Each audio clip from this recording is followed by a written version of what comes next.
online about the budget making process. It's only the media trying to highlight one or two things here, the Mitumba, mobile phones, and probably even reminding Kenyans that the Treasury CS had actually promised some tax relief for people earning below 30,000 that is not contained in the finance bill.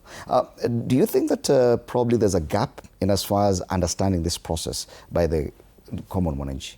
Of course, Fred, you know, since 2010, as we promulgated the constitution that we are using right now, there's some progress that has been made as far as the issue of public participation is concerned, as I suppose in Article 10 of the Constitution under values and principles of good governance. And to make a very specific point, since the coming in of Honorable Badi as Minister for Finance, there's been some level of awareness around the budget-making process, taxation, and generally the physical health of the country. Because him having that political background has made him to be very well versed with the kind of expectations wananchi want.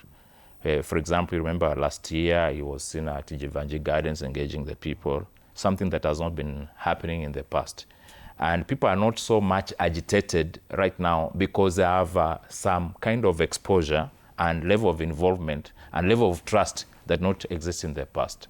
Like right now, what we have just seen on the screen right now, we've seen him breaking down the details, including the agreements they had with the people of the Mutumba traders about the percentages of the profit and the taxation based on the profits.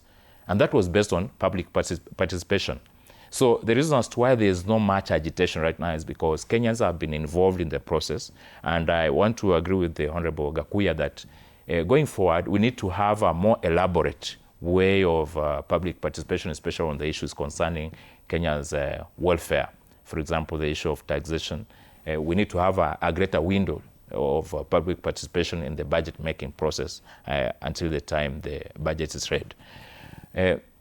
Again, I would want to talk about this much concern about people saying, okay, there are challenges here and there, economic challenges at a very personal level. They are there, yes. But you know, at the end of the day, we have to raise the taxes. The only thing that needs to be done, and I think the minister has explained and is working on that, is we need to live as per the principles of public finance articulated in Article 201 of the Constitution, that it must be equitable, fair to everyone. And that is why every person who is involved in this process is supposed to have an innovative mind, so that you do not hurt those ones who are already so much afflicted by taxation, and then give a lot of open space for those ones who are enjoying. So the equitable approach, like what he has just mentioned on the screen here, is very important and very comforting to every Kenyan, whether you are at the high level or at the low level. Because ultimately, for us to run our country, the first point of revenue is tax collection. All right. There's the issue of debts, and a lot of these things many Kenyans don't get to understand. We just hear there's debt, there's debt, there's debt. That is part of the discussion here because there are fiscal deficits, given the kind of revenue KRA collects and the expected estimates in the budget estimates from Treasury.